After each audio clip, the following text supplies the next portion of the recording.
మొత్తం తెలంగాణ ఉద్యమానికి కూడా ఒక దిక్సూచిలాగా ఉండి తెలంగాణ ఉద్యమానికి మంచి సైద్ధాంతిక ప్రాతిపదికనిచ్చినటువంటి ప్రొఫెసర్ జయశంకర్ గారిని ప్రత్యేకంగా తలుచుకుంటా ఉన్నాం.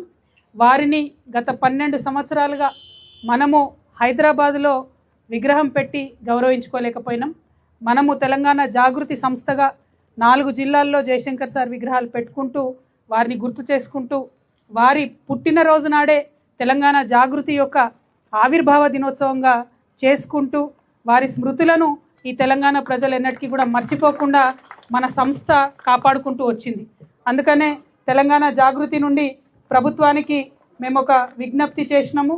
ఇవాళ మరొకసారి మేము ఆవిర్భావ దినోత్సవ సందర్భంగా తెలంగాణ ప్రభుత్వానికి రాసినటువంటి లేఖలు ఇచ్చినటువంటి డిజైన్లను చూపిస్తా ఉన్నాను. నేను ప్రొఫెసర్ జయశంకర్ గారి విగ్రహాన్ని ఈ విధంగా ఉండాలి అని చెప్పి మేము ఇప్పుడు కాదు 2014 నుండి ప్రయత్నం చేస్తూ వచ్చినాం. ఆనాటి ప్రభుత్వం పట్టించుకోలేదు. 2017లో ప్రత్యేకించి మున్సిపల్ శాఖకు ఉత్తర ప్రత్యుత్తరాలు జరిపి మరి ఈ ప్లేస్ను ఈ ప్లాన్ను అన్నిటినీ కూడా ఇవ్వడం జరిగింది. ఇవాళ ఉన్నటువంటి ప్రభుత్వాన్ని మేము కోరేది ఏంటంటే ప్రొఫెసర్ జయశంకర్ గారు ఇచ్చినటువంటి ఒక సైద్ధాంతిక పునాది మీదనే తెలంగాణ ఉద్యమం గట్టిగా వేళ్ళూనుకొని నిలబడ్డది. దాన్ని ముందుకు నడిపించినటువంటి చోదక శక్తులు రాజకీయ శక్తులు ఉన్నప్పటికీ మరి సైద్ధాంతిక పునాది ఇచ్చినటువంటి ప్రొఫెసర్ జయశంకర్ గారి విగ్రహం మన రాష్ట్ర రాజధానిలో ఉండడం ఎంతైనా అవసరం. కాబట్టి ప్రభుత్వమే పూనుకొని విగ్రహాన్ని ఏర్పాటు చేయాలి. మేము మా సంస్థ ద్వారా ఇచ్చినటువంటి డిజైన్ మీకు నచ్చకపోతే అంతకన్నా గొప్పగా మీరు చేయాలనుకుంటే ప్రభుత్వం తప్పకుండా చేయొచ్చు. లేదు మా సంస్థకు జాగృతికి మీరు అవకాశం ఇస్తారు, మేము ప్రపోజ్ చేసిన డిజైన్ అంటే సంపూర్ణంగా ఖర్చంతా మేమే భరిస్తాం.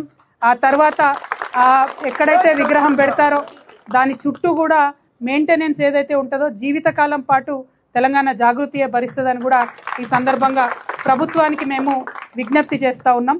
ఆగస్టు 6వ తారీఖు నాడు వారి జయంతి ఉంటుంది కాబట్టి ఆగస్టు 6వ తారీఖు లోపల విగ్రహ ఏర్పాటు కావాలి.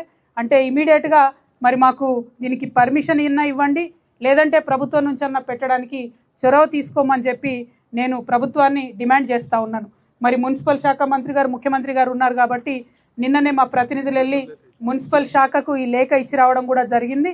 దీన్ని ముఖ్యమంత్రి గారి పేషీలో ఉన్నటువంటి వారు గౌరవ ముఖ్యమంత్రి గారికి చూపించి త్వరగా నిర్ణయం చేసుకునే విధంగా ప్రయత్నం చేయాలని కూడా అధికారులను నేను కోరుతా ఉన్నాను.